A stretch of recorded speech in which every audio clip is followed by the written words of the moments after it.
I am Archit Nanda, Assistant Professor at Keshav Mahavidyalaya, University of Delhi. In this last lecture on Tughlaq, we will explore the structure, themes and motives of the play. The first thing that we will be looking at in today's lecture is the plot structure of Tughlaq and the sequencing of the scenes in the play. Tughlaq has been described as a very well structured play. The scenes are so juxtaposed that you're not allowed to be either carried away by your hatred towards Tughlaq for his Machiavellian machinations or by your sympathy or admiration for his idealism. As Rajinder Paul has pointed out, each scene is like a brick, serving a particular role and helping the total structure of the entire play. The scenes are necessarily episodic, but they all converge onto producing a complex picture of the Sultan as it evolves during the 5 years of his rule shown in the play. The key figure in the play is, of course, the Sultan, and the principal focus is on him and his policy. But the play also describes how common people and nobility are affected by the actions of Tughlaq. So, the sequencing of the scenes. The structure of the play was influenced by Parsi theatre. In this respect, Girish Karnad's own comments are very illuminating. According to Karnad, the Parsi model demanded a succession of shallow and deep scenes. So, it was like a combination of shallow comic scenes and deep dramatic scenes. The shallow scenes gave prominence to lower characters from on the streets, characters who were thieves, robbers, burglars, and were comic and were supposed to be played in the street, presented by the foreground of the stage. The deep scene was set in palaces, and they included characters like the king, the emperor, the aristocrats, and they were played in palaces, or were, at least the dramatic stage presumed that it happened within palaces, and royal parks featured important characters. These deep scenes. The spatial division, Karnad says, was ideal to show the gulf between the rulers and the ruled, between the mysterious inner chambers of power politics and the open public areas of those affected by it. So it was almost like a combination of what Karnad imagined was that in the deep scenes we will look at what the king is doing with his courtiers in the court, and in the shallow scenes we will see how it is affecting the public, and there Aziz and Azam rule the game in the shallow scenes. But as the writer points out, Karnad even himself writes that as he started writing the play, he found it difficult to maintain this clear difference, this accepted balance between the two regions. In some ways, there were many moments when these two regions started colliding with each other.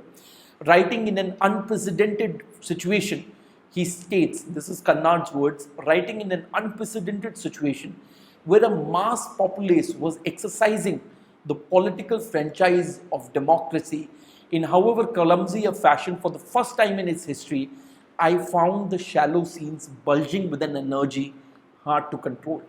The deep scenes, he says, became emptier as the play progressed, and the comic lead, Aziz, appeared at par with the emperor, the protagonist, Tughlaq himself. This, he says, was the result of the anarchy which climaxed to Tughlaq's time.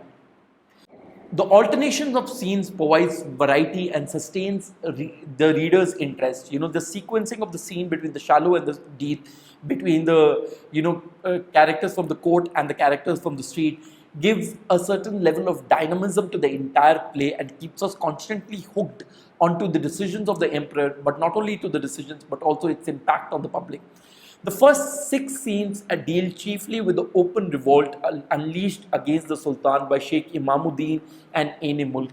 His management of both Ain-e-Mulk and the Sheikh illustrates Tughlaq as a master political strategist and a ruthless ruler. The remaining scene from 7 to 13 shows the gradual decline of the state into absolute chaos. The 7th scene shows the desperation of people on the way to Dolatabad and the way parasites like Aziz and Azam plan to fatten themselves on the miseries of the poor. In the last 5 scenes, only one scene deals with Muhammad and his stepmother. This is also the most intense scene in the second half of the play. The remaining 4 are concerned with the shallow characters, the tricksters, the Aziz and Azam. Scene 9, 11, and scene 12, all of them centrally are controlled by Aziz and Azam. Aziz also figures very prominently in the last scene. There is an alarming number of scenes to be given to Aziz and Azam, but as Girish Karnad himself points out, the ascendancy of Aziz is an index of the decline of the state into chaos. Barani is the last friend to leave Tughlaq and never to return, and his departure is significant. Equally significant is the fact that Muhammad has already acquired a new kind of lieutenant in the form of Aziz. He is soon to be an officer of the state. One can only imagine what the state of affairs is going to be when the people begin their long, weary march back to Delhi from Daulatabad. So, the second major important theme, and I would say the most significant theme in the entire play, is the theme of power. Power plays a major role in Girish Karnad's Tughlaq. The play entirely deals with the difficulty of acquiring power, holding on to power, and then wielding it with a sense of justice. It will be worthwhile exploring how Tughlaq uses the power that he had acquired and why he failed to achieve the results that he had set out to do in the first instance. There are at least two Tughlaqs in the play. Tughlaq in itself is a divided character, a divided consciousness, and we see two kind of emperors in the play, and with that we see two faces of power. One Tughlaq or one part of Tughlaq is a visionary who has dreams to fulfill for his people. The other Tughlaq is a pragmatic politician whose entire politics is based on considerations of retaining and holding power. We shall first deal with the idealistic Tughlaq. Tughlaq wanted to be different from the sultans of Delhi that had ascended the thrones of Delhi before him, who wanted to use power for the people and thus rewrite history. Muhammad says, Tughlaq states in one of the conversations, I am not worried about my enemies. I am only worried about my people. Stepmother, pompous as though other kings did not do that. And Muhammad emphatically states, no, they did not. Look at the past sultans of Delhi. They could not bear the weight of their crowns. They could not leave it aside. So they died senile in their youth or were murdered. He, on the other hand, wants to become an emperor who works for the public. He is essentially what we call a dreamer, a visionary. The Tughlaq was a dreamer with the soul of a poet. In his imaginative moods, he likes to soar high into the sky and contemplate a state in which he finds himself addressing his people to share the joys and sorrows with him. He even imagines a mystical union with his entire citizens, with the entire public of Delhi. Let's pray, he says in one of the scenes, let's pray till our bodies melt and flow and our blood turns into air. History is ours to play with, ours now. Come, I am waiting to embrace you all. At a more mundane level, Muhammad wanted to be an architect of a new secular, progressive India without distinctions between Hindus and Muslims. My beloved people, he states, you have heard the judgment of the Qazi and seen for yourself how justice works in my kingdom, without any consideration of might or weakness, religion or creed. May this moment light up your paths towards greater justice, equality, progress, and peace. Not just peace, but a more purposeful life. This entire dialogue and various other moments in the play, we encounter what is Tughlaq the dreamer, Tughlaq the visionary, Tughlaq the emperor who wants to do something new and fundamentally changing for his public, for Delhi. But there is the other side of Tughlaq, Tughlaq the ruthless ruler, the pragmatic politician, the tyrannical leader, and these two things combine together to make his entire personality. Tughlaq sees power as a game of chess in which there is someone who wins and someone who loses, and the whole effort that he makes throughout the length of the play is to stay in power and, if possible, to enhance the domain of his power. This is the most familiar face of power, and Tughlaq can be seen doing what rulers have done since time immemorial. Chess as a game and later as a metaphor for political maneuvering occurs in various scenes across the play. Tughlaq, aided by Najib, uses low cunning deception to get rid of troublesome Sheikh Imamuddin and also solves the problem posed by Ain-e-Mulk with one master move which could be called, to use the terminology of the game, checkmate. Another brilliant example of checkmating is illustrated by turning the tables on the rebellious Amirs led by Shihabuddin, who had come to murder the king. For all his idealism, Tughlaq cannot reconcile the two selves in him, the dream and the reality. We can see the idealist Tughlaq slipping into his more practical counterpart as we move towards the climax of the play. In the initial scenes, we see him holding on to his position as an idealistic ruler, but as we progress through the length of the play, we see him being transformed completely into a ruthless, tyrannical leader. Tughlaq fails in his mission for several reasons. First is obviously the fact that he cannot reconcile the two faces of power in his mental makeup. Moreover, the visionary in him gets mired in self righteousness. He has an inflated sense of ego and he acts from a settled conviction that he alone is the right. This, together with his impatience in getting quick results, he takes a decision and he wants the results tomorrow, makes him intolerant of criticism and dissent. The transfer of capital from Delhi to Dolatabad was one of the significant policies of Tughlaq, and it was one of the causes of the major rebellion led by Shihabuddin. It was clear to every person who lived in Delhi that the citizens of Delhi were not happy with this move from Delhi to Dolatabad. When Shihab points out that the people of Delhi were very unhappy with the transfer, Tughlaq dismisses him and states, "I have explained every reason to them, shown how my empire cannot flourish with Delhi as its capital. But how can I explain tomorrow to those who haven't opened their eyes to the light of today? Let us not waste more time over that. They will see the point soon." He, of course, proceeds to crush the rebellion with an iron hand without bothering either to probe the causes of the rebellion or assessing the mood of the people. He is convinced about the rightness of his own steps, and according to him, that should be enough for everybody. So, his continuing act to stab Shihab after the, assassination plot went awry, long after he's dead, brings his cruelty and vindictiveness to the surface. The vindictiveness assumes a more generalized form when we see the ruler ordering people to leave Delhi immediately. Muhammad says, "Najib, I want Delhi vacated immediately. Every living soul in Delhi will leave for Dolatabad within a fortnight. I was too soft, I can see that now. They will understand the weep. Everyone must leave. Not a light should be seen in the windows of Delhi." Tughlaq's prohibition of prayer indicates another feature of his exercise of power, its arbitrary nature. There was no reason that the prayer needed to be banned in the entire kingdom, and yet the reason he gives is that the prayers are ridden with disease and must be exiled from the land. So, in the first act, we see a Tughlaq as a person who imposes almost, on everyone that they should pray 5 times a day. They should follow the precepts of Islam to the letter. And by the time we reach in the middle of the play, he bans prayer across the entire state.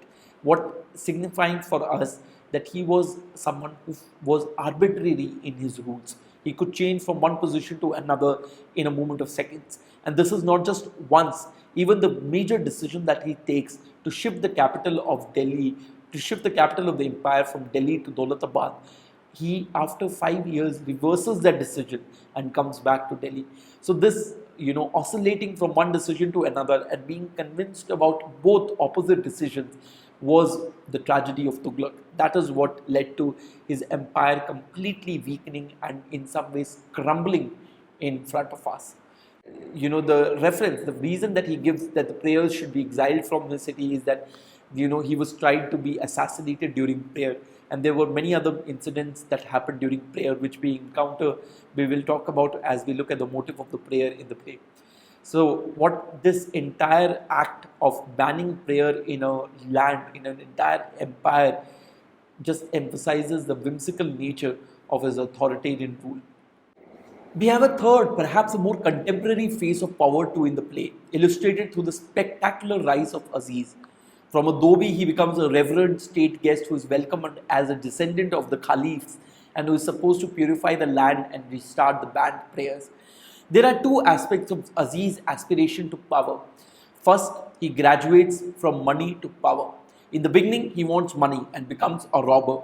A stage comes in his career as a petty criminal when mere wealth does not satisfy him and he wants political power. He states, "I am bored stiff with all this running and hiding. You rob a man, you run, you hide. It's all so pointless. One should be able to rob a man and then stay there to punish him for getting robbed. That's called class. That is being a real king. Second, Aziz wants power for self indulgence, for what it will get him. Muhammad, to a certain extent, wanted power to fulfill his dream for the country and the public, but Aziz has no such pretensions. He wants to enjoy having and exercising power. Therefore, he murders Ghiyasuddin, a descendant of the Abbasid Caliphs, who is on his way to the new capital at the invitation of the Sultan and is received at the palace with great deference. The imposture is discovered, but the crowning irony of the play comes when Muhammad has to continue to connive at this masquerade. This seems to suggest that the Sultan cannot disown the mirror image of himself. Aziz is the bitter harvest he has produced, and he must reap it, as Aziz represents power at its ugliest. So now we will look at some of the symbols that play a significant role in the play. The first symbol that we will be looking at is chess. Life, particularly political life, has often been compared to chess. Muhammad Tughlaq is represented in the play as an accomplished chess player. It is only appropriate, therefore, that the chess metaphor should play an important part in the play. When scene 2 opens, Muhammad is seen playing a chess solo. He has just solved the greatest problem in chess and is excited about it. The game of chess soon becomes a game of reality, as the emperor has to now solve the problem posed by Ain Mulk. The Muhammad Najib duo, through their strategic maneuvers, are successful in getting rid of the troublesome Sheikh Imamuddin and also making friends with Ain Mulk. The other strategic move is the forestalling of the conspiracy led by Shihabuddin. These are perfect examples of checkmating. The conspirators, apparently unstoppable, are checkmated in the nick of time. At this point, Muhammad is at the peak of his success. So what is essentially is happening is, while he solves a chess problem, he solves political problems as if they were chess problems. However, the only time Muhammad admits to being checkmated is by Aziz, the Dobi from Shiknar. The king has been checkmated by the pawn. Aziz dresses up and behaves like the descendant of the Caliph, and Muhammad is not able to recognize him till much late.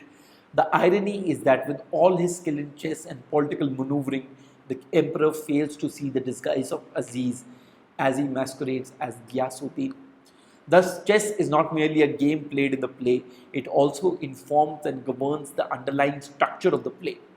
The second important element or motive in the play is the motive of the prayer. A major motive in the play is the motive of the prayer, which is the playwright has woven into the structure of the play. The assassination of Tughlaq is planned during prayer time.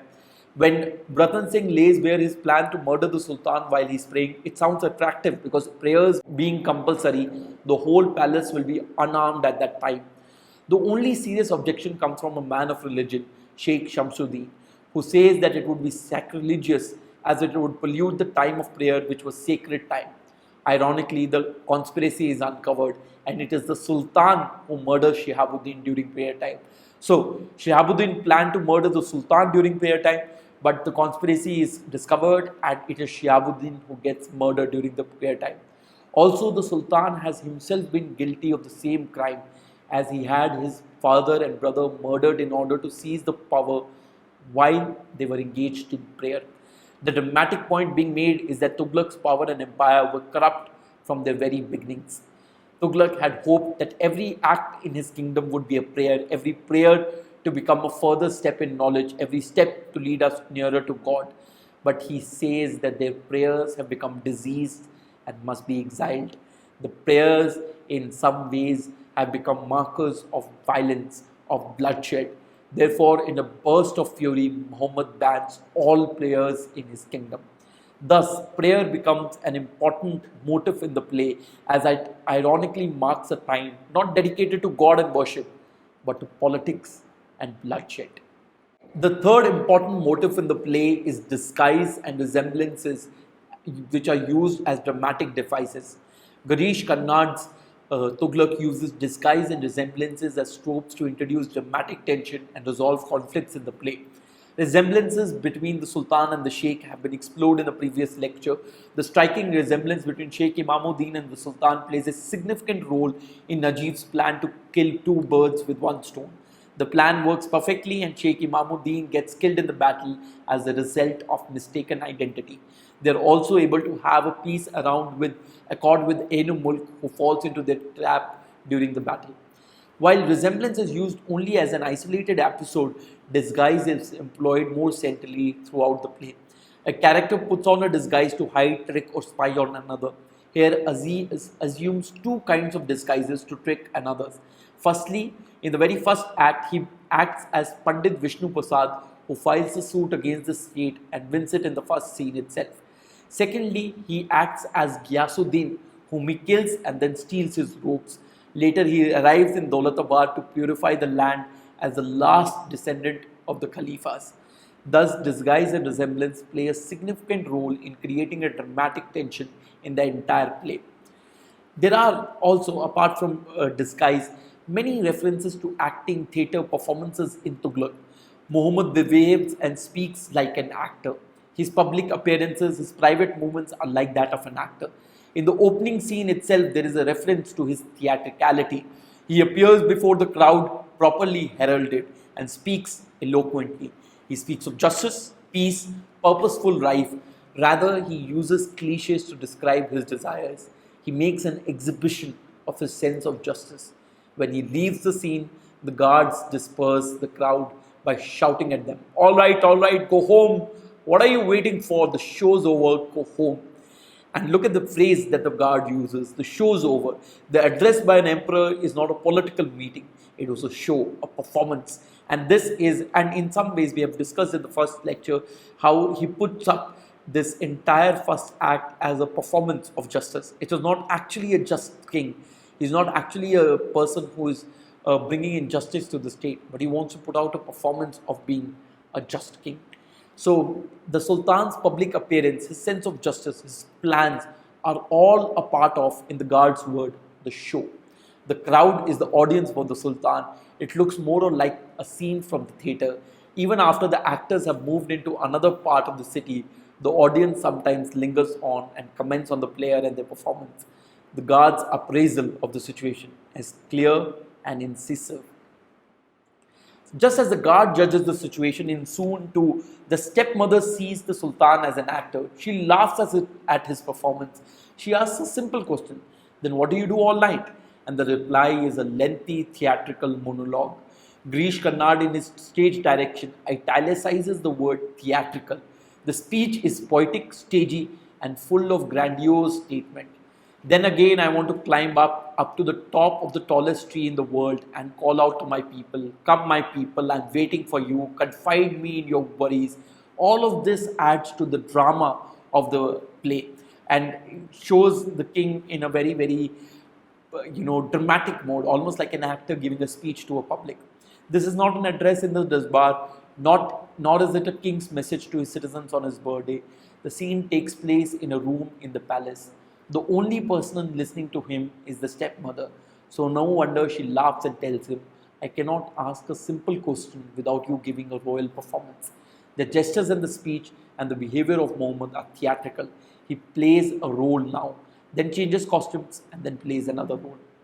In front of Sheikh Imamuddin, Tughlaq plays the role of a true ruler interested in establishing a new world. He is someone who is carrying forward the legacy of Islam, wants to ensure peace in the country. He plays it so well that Imamuddin tells him, "You know, Sultan, I'm just beginning to understand why they saw you as the cleverest man in the whole world." Later, he entraps Sheikh Imamuddin and gets him killed in battle. Similarly, sixth scene opens with silence. Muhammad is restless and paces up and down. When the Amirs enter, the restlessness is gone. He welcomes them with obvious warmth. It is an actor's responsibility to make the thing obvious for the audience, either directly or indirectly. The pensive, restless mood is replaced by an imposed cordiality. In sixth scene, when he pleads with the Amirs to support him in his plans, much to the surprise and embarrassment of the Amirs, he kneels before them. The Amirs almost recoil at this sudden gesture. They are taken aback by his theatricality. Like an actor winning applause of the audience by an unexpected gesture, Muhammad outsmarts them.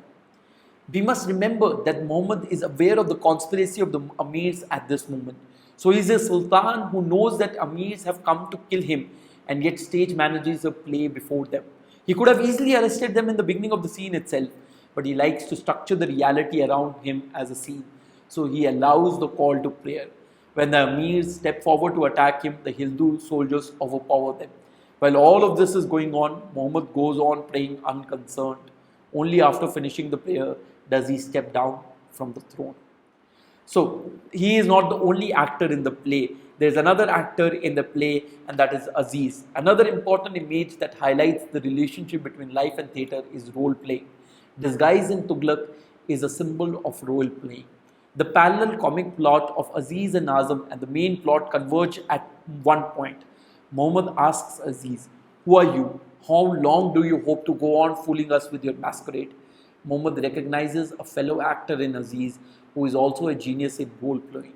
When he forgives Aziz, Muhammad says, "I do not know why I am acting like a fool." The various roles played by Aziz, that of a Brahmin, of a victim, and more significantly that of Khalif, are pointers to the fact that Aziz converts life into stage and goes on with his role playing. Aziz, in conclusion, thus the play uses various symbols, motives, and themes to dramatize the life of Tughlaq. It organizes scenes in a sequence that they move between the ruler and the ruled, between shallow and deep scenes. Through Tughlaq's life, it dramatizes the desire and curse of power. Power constitutes as the main theme of the play. Power in all its manifestations, be it social, religious, political, or financial power, plays a significant role in the play. The play carefully deploys various symbols and motifs such as the chess, the prayer, and disguise in order to create a dramatic plot. Finally, the play is conscious of its own theatricality and uses various ideas from stage and drama such as performance and disguise to dramatize the narrative of Tughlaq's life. Thank you for attending this course on Tughlaq and Indian English translation. I'll see you.